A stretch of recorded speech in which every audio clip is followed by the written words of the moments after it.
Good afternoon, welcome back to another episode of Aussie Box Office Charts. My name is Alan Gamble, and we'll be going over the box office for this last weekend. Diving straight in, why don't we look at numbers 1 through 5.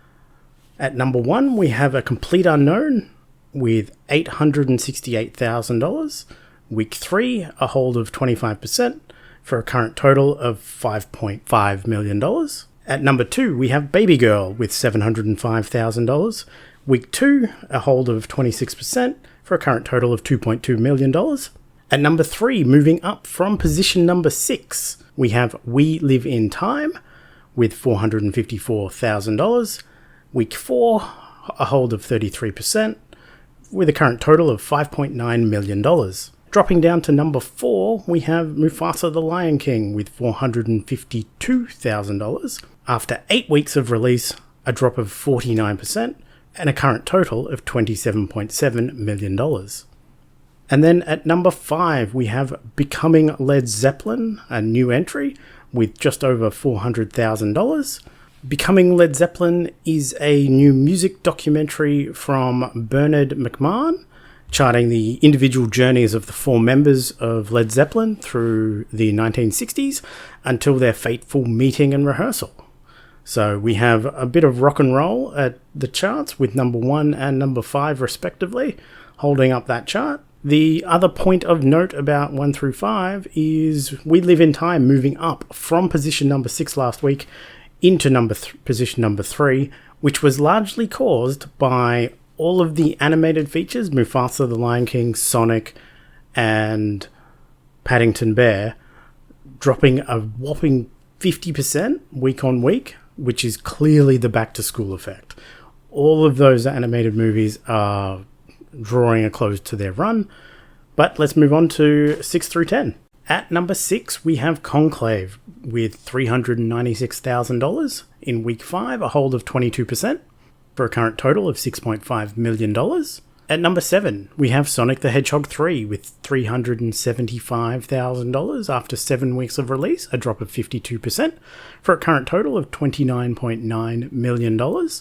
At number 8, we have Paddington in Peru with $318,000 after 6 weeks, a drop of 54%, for a current total of $16.9 million.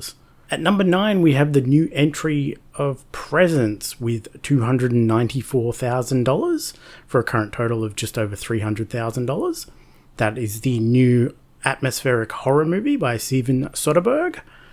And at number 10, we have Vidya Murachi with $285,000, which is a Tamil language action thriller out of India about a couple that sets out on a journey which takes a turn when one of them goes missing. Cue the token Indian action sequence. And taking another look at a chart from last week, where I predicted weekend 6 would be another very, very low performing week for the Australian box office. If we look at the total box office numbers for this weekend, it was very, very low. It was just under $8 million, which aligns fairly well with both 2023 and 2024. However, moving into next week, we can see that pink spike from 2023. We should be expecting to see a similar spike in orange next week, because of Bridget Jones and Captain America both releasing. Both historically were fairly good performers at the Australian box office. However, it should be noted that pink bar in 2023, that was none other than Ant-Man and the Wasp: Quantumania. Quickly checking in on new releases from last week that opened outside of the top 10. In 13th position, we had September 5 with just over $200,000. We had Widow Kliku with $188,000. And in 24th position, we had Queer with $75,000. Queer obviously suffered a lot because of missing out at a lot of the award circuit that it was pegged for. And finally, quickly touching on what dropped out of the top 10 this week. After 1 week apiece, Companion, Detective Chinatown 1900, and Creation of the Gods 2 Demon Force all dropped out of the top 10. Looking at the current top 10 for 2025, this is in-year calendar releases for 2025. Not too many changes across the top 10. apart from one little asterisk that I will mention shortly. At number 1, Paddington in Peru with $16.9 million. Number 2, Nosferatu at 7.8. Conclave at 6.5 at number 3. We Live in Time holding at number 4 with 5.9 million. A Complete Unknown holding at number 5 with 5.5 million. At number 6, we have Wolfman, which is a very strange one considering Wolfman last week had a total of $1.2 million and it only brought in around $200 this weekend, but suddenly its total is $4.3 million. So it's there with an asterisk for now, but if it needs to move, it will move. These reporting issues could be either reporting errors. I haven't been able to align them with multiple reporting sources yet, but this can be a reporting error where things were misreported and are just being corrected, or it can be grants or anything that might be being assigned to the box office total.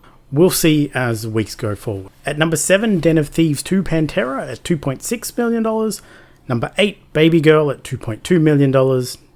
Number 9 is Flight Risk with $1.3 million. And The Brutalist is holding that 10th spot for as long as it can with $1.2 million. Why don't we take a look at what's coming up this week at the box office? Big wide releases. February 13th, we have Bridget Jones' Mad About the Boy, the long-awaited 4th sequel from the Bridget Jones series, based on the 2013 book.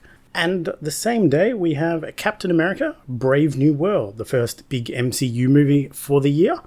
With probably the least excitement and buzz around it, we will see how it fares. The last time we had a February MCU movie release was 2023's Ant-Man and the Wasp: Quantumania, and I'm sure we can all remember how that one went. And jumping across to the limited releases for February 13th that we'll be releasing, so check your local cinemas for these ones if they float your boat. February 13th, we have Heart Eyes, Josh Rubin's new mid-budget horror comedy about a couple on Valentine's Day that are mistaken for the heart-eyed killer and must run for their lives.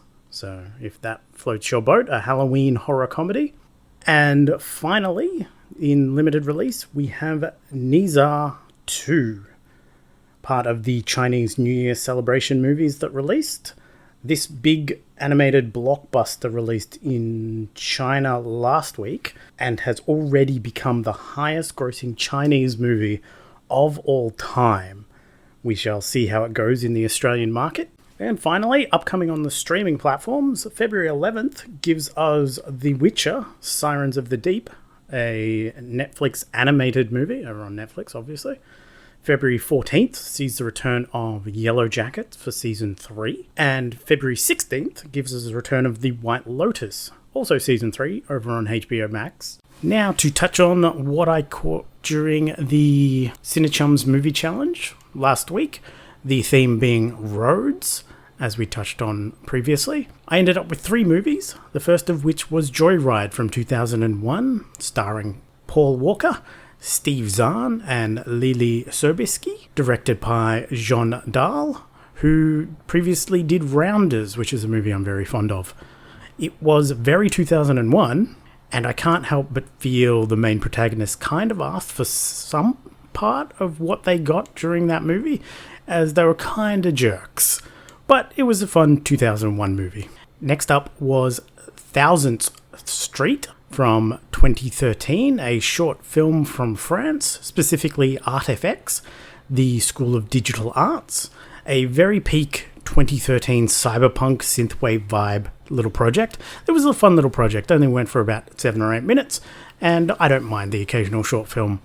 And lastly was A Taxi Driver from 2017, a Korean movie starring Song Kang-ho and Thomas Kretschmann, where a Western journalist seeks to enter the blackout zone of Gwangju during May of 1980 during the Gwangju Uprising. This was a period of history I'll admit I did not know anything about, so it took me completely by surprise when I discovered it was based on historical events, and an absolutely brilliant film to boot. I hope that more people get eyes on this movie as time goes by. That was all I watched this week. If you want to join the Cinechums Movie Challenge, the link is, as always, in the description below. This week's Cinechums Movie Challenge is couples and dynamic duos.